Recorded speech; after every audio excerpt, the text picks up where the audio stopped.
नमस्कार दोस्तों, स्वागत है आप सभी का एक बार फिर से एक नए वीडियो में। तो लास्ट वीडियो हमने कवर की थी बेसिक चीजें। पहले वीडियो में हमने देखा था एक्सेल का इंटरफेस कि किस किस सेक्शन में क्या क्या चीजें होती हैं। उससे अगले वीडियो में हमने कवर किया था कि एक्सेल में डेटा एंटर करने से पहले आपको क्या क्या सावधानियां बरतनी चाहिए जिससे आपका डेटा सिक्योर रहे एंड मीनिंगफुल रहे। तो दोस्तों आज के इस वीडियो में हम बात करने वाले हैं बहुत ही इंपॉर्टेंट कॉन्सेप्ट की। तो दोस्तों किसी भी डेटा को एनालिसिस या सॉर्ट करने के लिए हमें एक चीज की आवश्यकता पड़ती है जो कि डेटा सॉर्टिंग, डेटा एनालिसिस के लिए काफी ज्यादा यूज आता है और उसके बिना एक्सेल की कल्पना करना भी गलत होगा। मैं बात कर रहा हूं एक्सेल के बहुत ही popular and one of the best चीज जो एक्सेल ने प्रोवाइड की है डेटा एनालिसिस करने के लिए, डेटा को सॉर्ट करने के लिए। दोस्तों किसी भी डेटा को एनालिसिस या सॉर्ट करने के लिए हमें एक चीज की जरूरत पड़ती है जिसका नाम है फॉर्मूला। अगर फॉर्मूला हम नहीं लगाएंगे तो हम अपने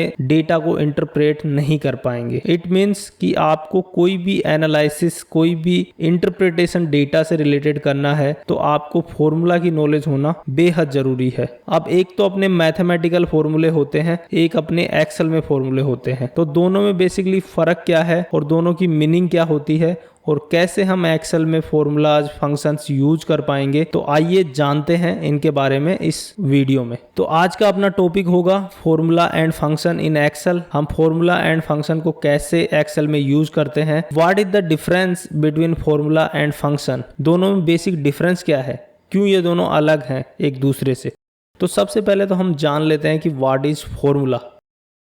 तो formula is an expression which calculates the value of a cell. अब यहाँ सेल से मतलब अपने एक्सेल की ग्रिड लाइन है जो मैंने पहले वीडियो में आपको बताई थी। इन अदर वर्ड्स, अगर मैथमेटिकल तरीके से मैं बताऊं तो we can say when two और more than two values are come together with the help of an operator for finding an output that is called formula. यानी कि दो या दो से अधिक संख्या जब आपस में जुड़ती है कोई भी आउटपुट लाने के लिए, तो उस प्रोसेस को हम बोलते हैं फॉर्मूला। और वो दो या दो से अधिक संख्या किससे जुड़ती है? ऑपरेटर से। अब ऑपरेटर क्या होता है? ऑपरेटर बेसिकली, अगर मैं एक एग्जांपल के थ्रू आपको पहले एक फॉर्मूला बताऊं कि एक्चुअली में फॉर्मूला कहते किसे हैं।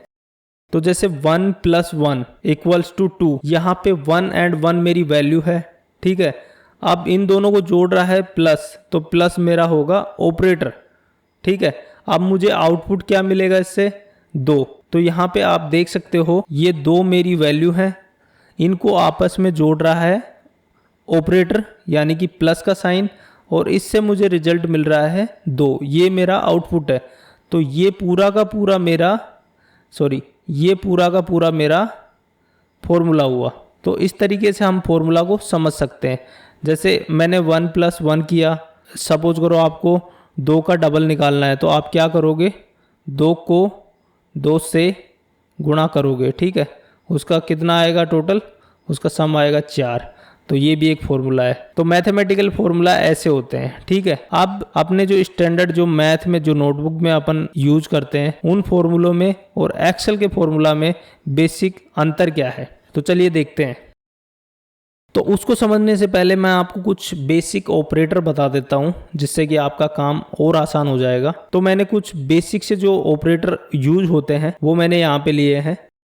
जैसे ये प्लस का हो गया, ये माइनस का हो गया, ये मल्टीप्लिकेशन का हो गया, ये डिवीजन का हो गया, ठीक है। ये सब ऑपरेटर हम यूज करते हैं, बेसिक से ऑपरेटर हैं जो कि हर कैलकुलेशन में लगभग यूज में आते हैं। अब ये तो हो गया अपना ऑपरेटर साइन, ये ऑपरेटर का नेम हो गया। अब इनको एक्सेल में कैसे हम लिखेंगे वो भी देख लेते हैं। तो एक्सेल में प्लस और माइनस का तो आपका सेम रहेगा, जैसे अपन नोटबुक में लिखते हैं सेम वैसे अपन यहाँ पे टाइप करेंगे कीबोर्ड से। बट यहाँ पे मल्टीप्लिकेशन एंड डिवीजन, इन दोनों का जो साइन है वो चेंज हो जाएगा। अगर कीबोर्ड से आप स्टार दबाओगे तो आप मल्टीप्लिकेशन कर पाओगे यानी कि गुणा कर पाओगे, अगर स्लैश दबाओगे तो आप डिवीजन कर पाओगे। तो इनमें बेसिक सा अंतर है। बाकी जो अपन अपनी नोटबुक में मैथ में यूज करते थे ना, सेम वैसे ही ऑपरेटर एक्सेल में यूज होंगे। अब कैसे हम फॉर्मूला को एक्सेल में यूज कर सकते हैं वो देखते हैं पहले। तो एक एग्जांपल लेते हैं और उस एग्जांपल की मदद से सीखते हैं। तो मेरे पास एक ये डेटा है, कुछ स्टूडेंट्स का डेटा है जो कि एक क्लास में पढ़ते हैं। अब इन्होंने एग्जाम में कुछ ऐसे मार्क्स स्कोर किए।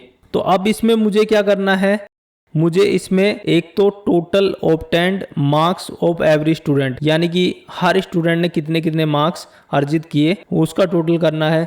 जैसे तान्या ने कितने किए, प्रियंका ने कितने किए, दिव्या ने, सो ऑन, यानी कि सारों के करने हैं। दूसरा, मुझे हर स्टूडेंट की परसेंटेज निकालनी है। तो ये दो कैलकुलेशन मुझे करनी है, ये दोनों कैलकुलेशन मुझे करनी है। अब इन स्टूडेंट की टोटल मार्क्स एंड परसेंटेज मैं मैथमेटिकल तरीके से कैसे निकालूंगा, यानी कि नॉर्मल फॉर्मूला क्या होगा।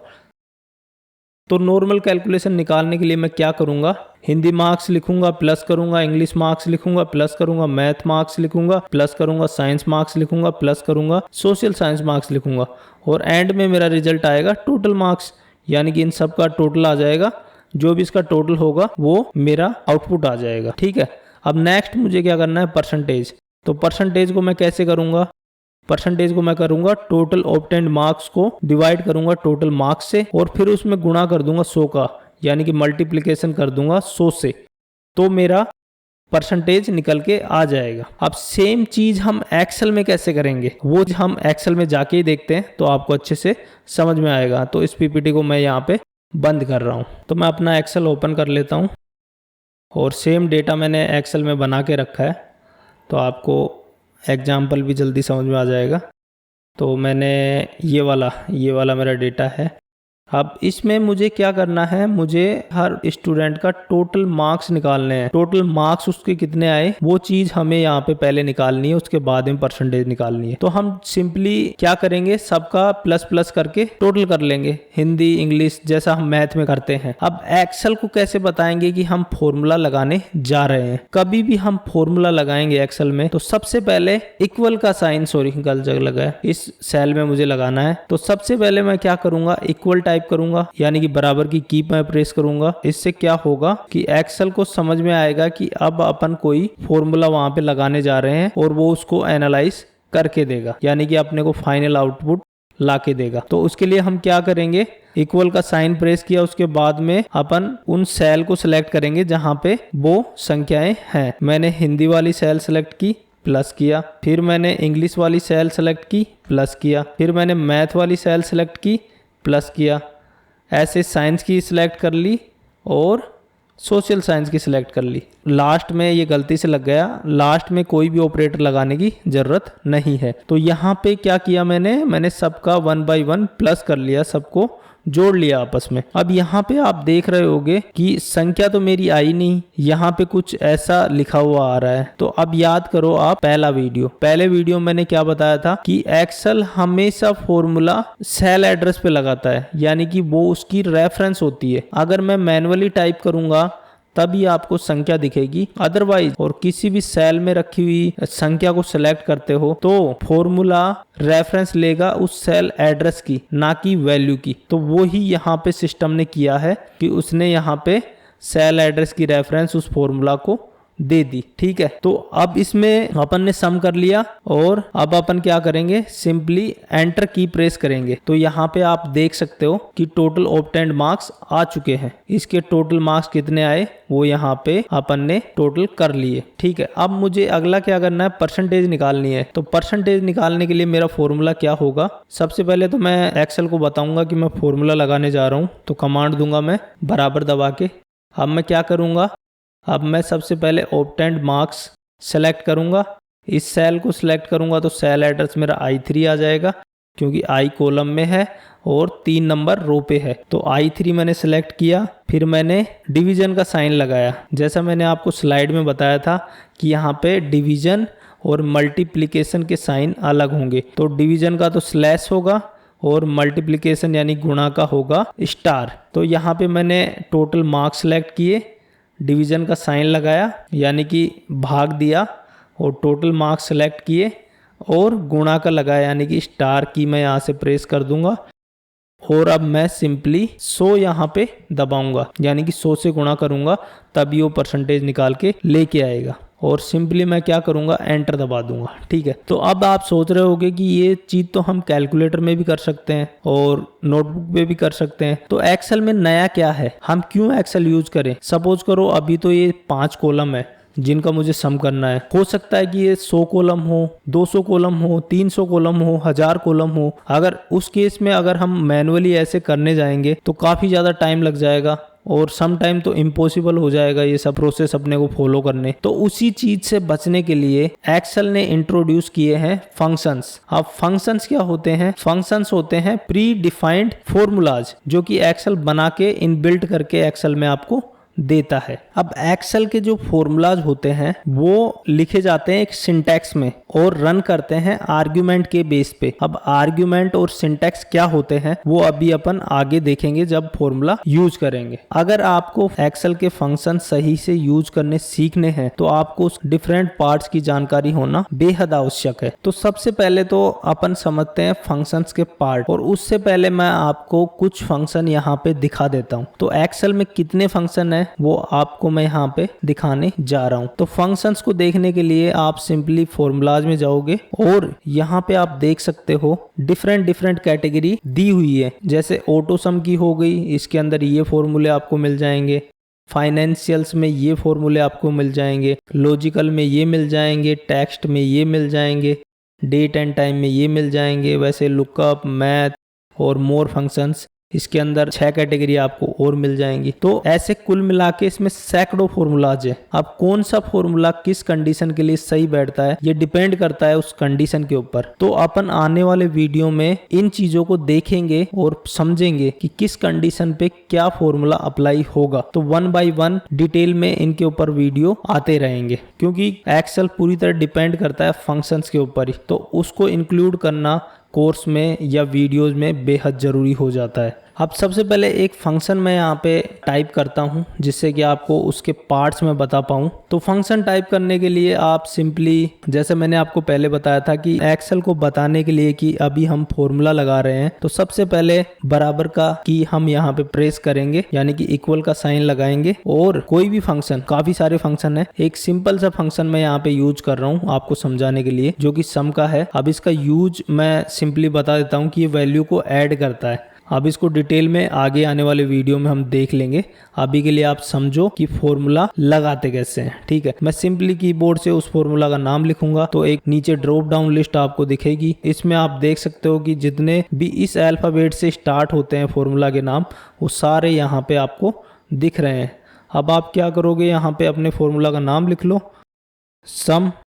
या तो आप ब्रैकेट ओपन कर दो या फिर सिंपली कीबोर्ड से टैब प्रेस करो तो ये फॉर्मूला आपका इनेबल हो जाएगा। उससे पहले अब जैसे ही मैं फॉर्मूला लिखूंगा, कोई भी फॉर्मूला मैं लिख रहा हूँ, जैसे सम लिख रहा था मैं, तो जैसे मैंने सम यहाँ पे लिखा तो यहाँ पे कुछ लिखा हुआ नोट आ रहा है। तो ये क्या बता रहा है अपने को, add all the numbers in a range of cells, यानी कि कोई भी संख्या आपको ऐड करनी है तो एक रेंज में ऐड करें। ठीक है, अब रेंज में ना हो तो हम कैसे ऐड करेंगे वो भी देख लेते हैं। तो सम मैंने टाइप किया, यहाँ पे एक नोट आया। अब मैं या तो ब्रैकेट ओपन कर दूंगा या फिर कीबोर्ड से सिंपली टैब प्रेस करूंगा तो फॉर्मूला इनेबल हो जाएगा। अब ये इनेबल हो गया। उसके बाद में यहाँ पे आपको कुछ लिखा हुआ दिखाई दे रहा है, नंबर 1 एंड नंबर 2। तो ये होते हैं आर्ग्यूमेंट्स, और एक्सेल के फंक्शंस डिपेंड करते हैं आर्ग्यूमेंट्स पे। अब आर्ग्यूमेंट क्या होते हैं इसको समझ लेते हैं। आर्ग्यूमेंट हो सकता है आपका कोई भी इंडिविजुअल सेल हो, जैसे मेरा ये सेल हो गया, ठीक है,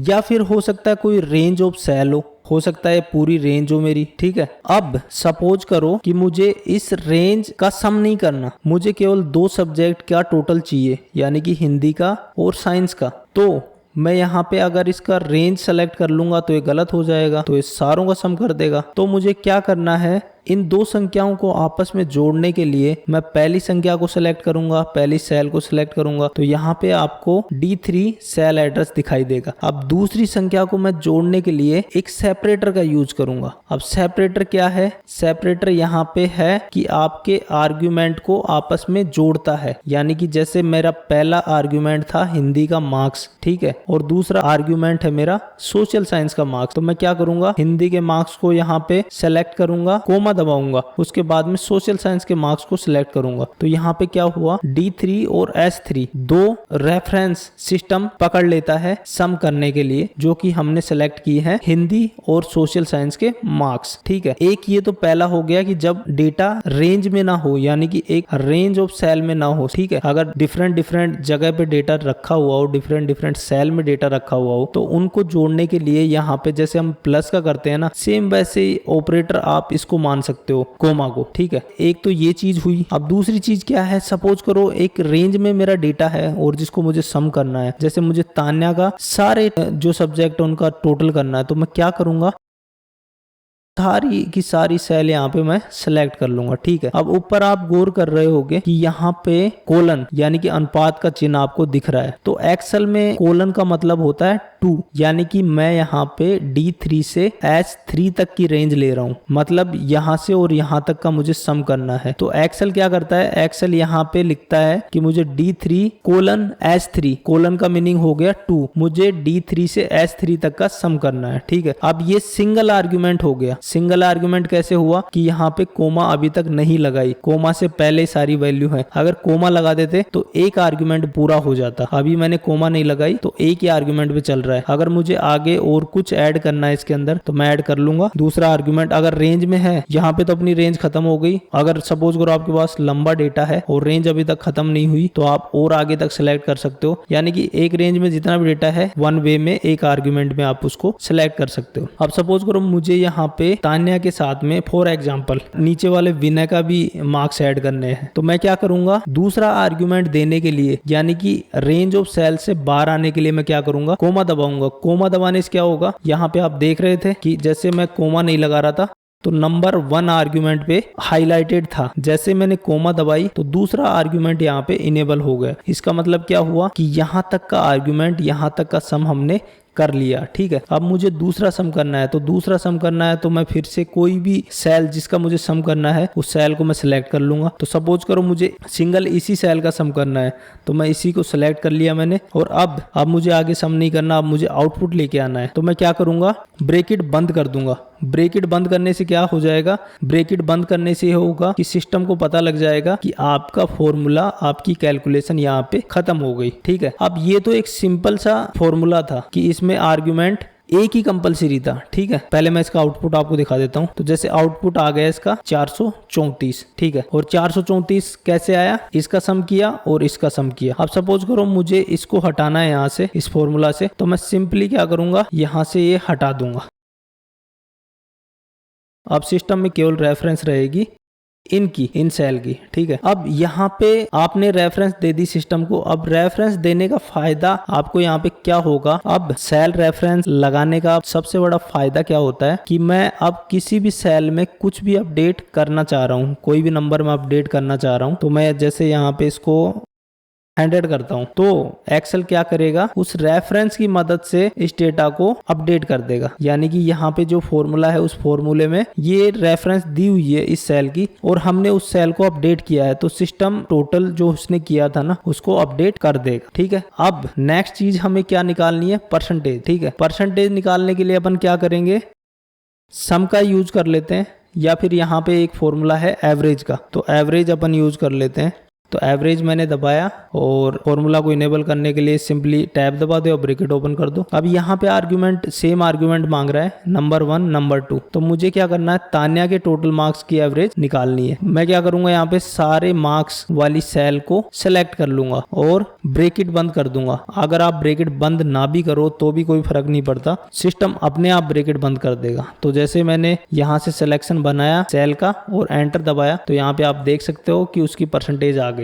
मैं इसको और तरीके से करना चाहूं तो कैसे कर सकता हूं, इक्वल्स टू, जैसे सम का फॉर्मूला यहाँ पे यूज आता है। बेसिकली आप कोई भी कैलकुलेशन करो तो सम को यूज कर सकते हो। ध्यान रखें ऑपरेटर का कि ऑपरेटर आप सही यूज करें। जैसे मैं यहाँ पे परसेंटेज निकालने जा रहा हूँ, तो मैं क्या करूंगा, यहाँ से टोटल मार्क्स को सिलेक्ट कर लूंगा या फिर यहाँ से टोटल मार्क्स को सिलेक्ट कर लूंगा। ठीक है, और फिर क्या करूंगा, टोटल मार्क्स सिलेक्ट करूंगा और गुणा कर दूंगा 100 से, तो सेम परसेंटेज यहाँ पे निकल के आ गई। अब नेक्स्ट जो चीज अपन को देखनी है वो ये है कि एक्सेल यूज करने का सबसे बड़ा फायदा है ऑटोमेशन का। अब ऑटोमेशन कैसे होता है वो अपन देख लेते हैं। तो ऑटोमेशन करने के लिए एक चीज का ध्यान रखें कि कभी भी वैल्यू कांस्टेंट टाइप ना करें, यानी कि मैनुअल वैल्यू टाइप ना करें। जितना हो सके उतना सेल की रेफरेंस बनाए। उससे क्या होगा कि आपकी ऑटोमेशन, आपके फॉर्मूला की ऑटोमेशन होगी और आपका पैटर्न रिपीट होगा। आप सपोज करो, मैं दोबारा से फॉर्मूला लगा लेता हूं आपको दिखाने के, इक्वल्स टू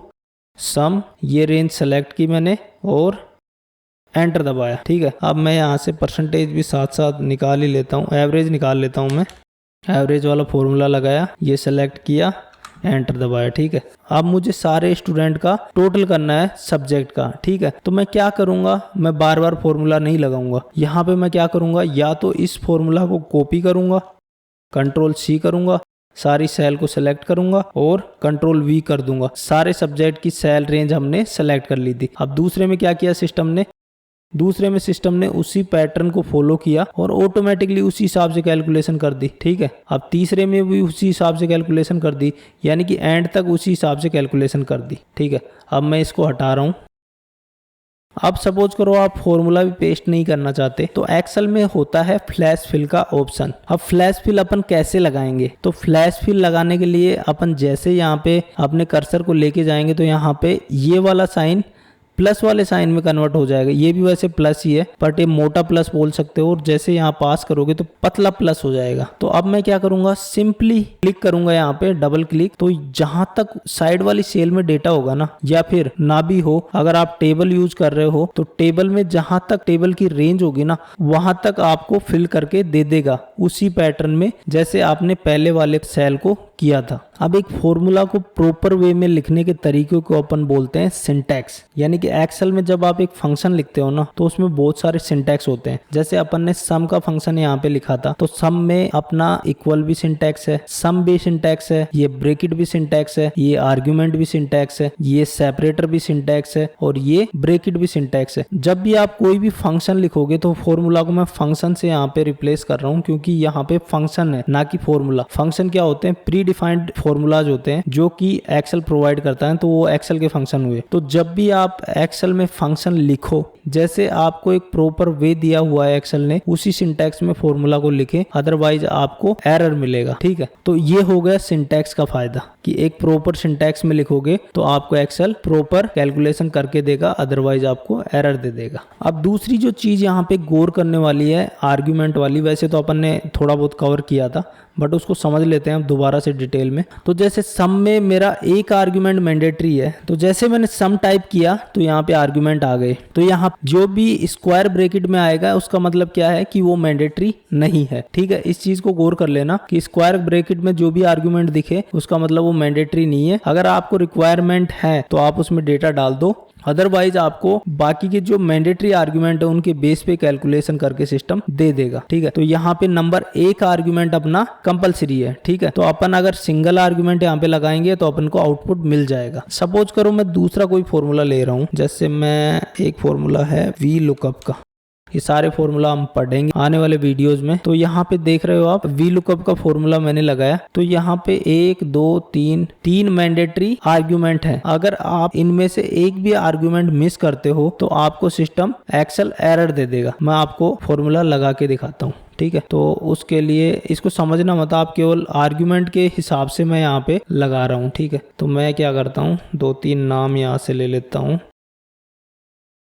अब मैं वी लुकअप वाला फंक्शन है आपको यहाँ चला के दिखाता हूँ। फॉर एग्जाम्पल वी लुकअप मैंने टाइप किया, वैल्यू मैंने यहाँ से ये ली। अब मुझे क्या करना है, 7 वाले सेल का यहाँ पे वैल्यू लेके आनी है। तो जैसा मैं बता रहा था कि ये कॉलन आपको इंडिकेट करेगा 2 का, तो हमने यहाँ से और यहाँ तक पूरी रेंज सेलेक्ट की, तो यहाँ पे कॉलन के साथ में B3 से S3 दिखा रहा है, यानी कि ये पूरी रेंज है। ठीक है, L3 के बाद में सेपरेटर आ गया, तो अपन ने लुकअप वैल्यू भी ले ली, टेबल एरे भी ले लिया। अगर मैं यहाँ पे इसको खत्म करूँ फॉर्मूला को, ब्रैकेट जैसे दबाओगे वो फॉर्मूला वहां पे खत्म हो जाएगा। अब जैसे एंटर दबाऊंगा तो यहाँ पे आप देख सकते हो, you have entered 2 few arguments for this function, यानी कि आपने इस फंक्शन के लिए रिक्वायरमेंट आर्ग्यूमेंट को पूरा नहीं किया है, यानी कि कम आर्ग्यूमेंट डाले आपने। तो अगर आपने आर्ग्यूमेंट पूरे नहीं किए जो भी कंपलसरी है तो आपको सिस्टम ये एरर देगा। ठीक है, अभी मैं इसके मैंडेटरी आर्ग्यूमेंट पूरे कर लेता हूं। तो मैंने कोमा दबाया, अब ये कोलन इंडेक्स मांग रहा है, तो मैं यहाँ पे जैसे मुझे आउटपुट लेके आना तो वो है 7वें कॉलम में, 2 2 4 2 6 7, तो 7 दबाऊंगा और एंटर दबा दूंगा। तो आप देख सकते हो यहाँ पे आउटपुट तो आ गया। अब ये आउटपुट एग्जैक्ट है या नहीं वो अपन ये फॉर्मूला सीखेंगे, उस वीडियो में देखेंगे। मैं केवल इतना बताना चाह रहा था कि अगर आपने आर्ग्यूमेंट पूरा नहीं किया तो सिस्टम आपको किस प्रकार से रोक देगा एरर देके, और आपके जो भी स्क्वायर ब्रैकेट में जो भी आर्ग्यूमेंट लिखे हुए हैं वो ऑप्शनल है। ठीक है, तो जितने आर्ग्यूमेंट मेरे कंपलसरी हैं उतने आर्ग्यूमेंट मेरे को देने पड़ेंगे, अदरवाइज सिस्टम आपको एरर दे देगा। अब लास्टली मुझे क्या देखना है कि एक्सेल में बहुत सारे फॉर्मूला होते हैं। अब हो सकता है कि हमें याद रहे ना रहे कि कौन सा फॉर्मूला हमें यूज करना है, तो उसके लिए हम कंडीशन के हिसाब से सोचेंगे, और कंडीशन के हिसाब से सोचने के लिए हमें एटलीस्ट फॉर्मूला की नॉलेज होना बहुत जरूरी है। कोई भी फॉर्मूला के बारे में आप जानना चाहते हो तो आप एक ट्रिक यहाँ पे यूज कर सकते हो, इंसर्ट फंक्शन को आप यूज कर सकते हो। You can easily pick functions to use and get help on how to fill out the inputs value. यानी कि अभी तक सिस्टम क्या कर रहा था कि जैसे हम फॉर्मूला लगा रहे थे तो हमको आर्ग्यूमेंट वगैरह दे रहा था, यानी कि आपको नंबर 1 देना है, यहाँ पे लुकअप वैल्यू देनी है, कॉलम इंडेक्स देना है, कुछ भी देना वो दिखा रहा था। अगर इन चीजों को हमें डिटेल में समझना है तो उसके लिए अपन क्या करेंगे, इंसर्ट फंक्शन में जाएंगे। तो या तो अपन यहाँ से चले जाएंगे या फिर यहाँ से चले जाएंगे, दोनों एक ही जगह पे आपको लेके जाएंगे। ठीक है, तो अभी मैं इसको समझाने के लिए या तो सारों को हटा लूंगा या फिर इस सेल का टोटल हटा लेता हूँ। ठीक है,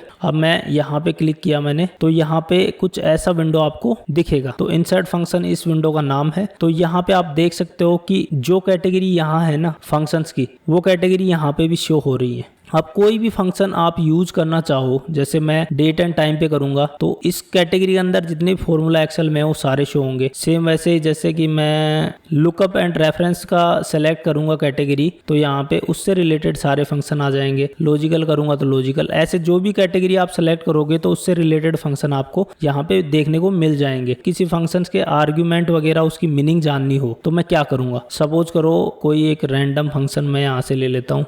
तो आपको जरूरी नहीं कि आप यहाँ से कैटेगरी से सेलेक्ट करो, आप ऑल में चले जाओ और यहाँ पे अगर आपको एक्सेल का फॉर्मूला का नाम पता है तो आप यहाँ पे टाइप कर दो। मेरे को एक फॉर्मूला का नाम पता है तो मैं वो फॉर्मूला यहाँ पे चला के दिखाता हूँ आपको।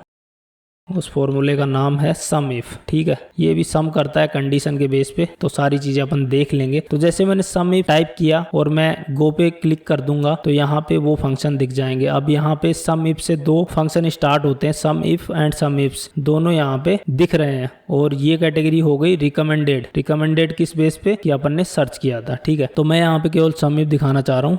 यहाँ पे इस फॉर्मूला की मीनिंग हो गई कि ये फॉर्मूला क्या काम आने वाला है, यानी क्या काम करता है फॉर्मूला, उसकी डेफिनेशन मीनिंग यहाँ पे दी गई है। अगर इस डेफिनेशन इस मीनिंग से अभी भी आपको कुछ समझ नहीं आ रहा तो आप यहाँ हेल्प ऑन दिस फंक्शन को यूज कर सकते हो। ये क्या करेगा, आपको support.office.com वाली वेबसाइट पे लेके जाएगा, जहाँ पे आपको सम इफ्स वाले फंक्शन के बारे में या कोई भी फंक्शन की आप जिसकी भी आप हेल्प लेते हो उसके बारे में डिटेल से आपको बता देगा। मेरा नेट स्लो चल रहा है इस वजह से पूरा ओपन नहीं हुआ, अभी ओपन हो गया। तो आपको वीडियो के थ्रू पूरा का पूरा यहाँ पे आपको इसकी हिस्ट्री बता देगा माइक्रोसॉफ्ट की, किस तरीके से अपन यूज कर सकते हैं, कैसे यूज कर सकते हैं। तो कोई भी फॉर्मूला के ऊपर हेल्प लेनी हो तो आप इस साइट पे विजिट कर सकते हो। सिंपली उस फॉर्मूला को सिलेक्ट करके हेल्प ऑन दिस फंक्शन को सर्च कर ले। सम इफ्स मैंने लगाया, अब मैं क्या करूंगा, ओके पे क्लिक करूंगा। तो जैसे हम इसको ओके करेंगे तो हमें कुछ ऐसा विंडो दिखाई देगा। अब यहाँ पे 2 चीजें आपको दिख रही हैं, सम रेंज एंड क्राइटेरिया रेंज। तो ये दोनों क्या है, आर्ग्यूमेंट है फंक्शन के। जो भी ऐसे कॉलम में आपको दिखे तो वो आर्ग्यूमेंट होंगे। तो यहाँ पे जैसे मैं किसी भी आर्ग्यूमेंट को सेलेक्ट करूंगा, किसी भी आर्ग्यूमेंट के कॉलम में जाऊंगा तो नीचे यहाँ पे उस आर्ग्यूमेंट की आपको मीनिंग दिखा देगा। Sum range are the actual cells to sum, यानी कि किस सेल का हमें सम करना है या किस रेंज का हमें सम करना है। ठीक है, अगर मैं दूसरे आर्ग्यूमेंट का यहाँ पे मीनिंग देखना चाहूँ तो यहाँ पे क्राइटेरिया रेंज की मीनिंग क्या होगी, criteria range 1 is the range of cells you want evaluated for the particular particular condition, यानी कि किस रेंज में से आप कंडीशन लेके आना चाह रहे हो। तो फॉर्मूला को आप बाद में समझ लेना, केवल मैं इतना बताना चाह रहा हूँ कि आप किसी भी आर्गुमेंट को समझना चाहो तो आप कहाँ पे समझ सकते हो। तो इस विंडो पे आप समझ सकते हो जिसका नाम है इंसर्ट फंक्शन। ये तो हो गया क्राइटेरिया रेंज के बारे में। अब तीसरे नंबर पे आते हैं क्राइटेरिया। इसका मीनिंग क्या हुआ? अब जैसे तीसरी रेंज में मैंने सेलेक्ट किया, तीसरी रेंज का हुआ क्राइटेरिया 1 इज द कंडीशन और criteria in the form of a number, expression और text that defines which cells will be added, यानी कि किस क्राइटेरिया का हमें सम करना है, किस कंडीशन का हमें सम करना है। तो इंसर्ट फंक्शन में जाके आप फॉर्मूला को भी समझ सकते हैं और आर्ग्यूमेंट को भी आसानी से समझ सकते हैं। और अगर इससे ज्यादा आपको हेल्प रिक्वायर्ड हो तो आप simply help on this function पे क्लिक करें। ये आपको माइक्रोसॉफ्ट की सपोर्ट साइट पे लेके जाएगा, जहां पे आपको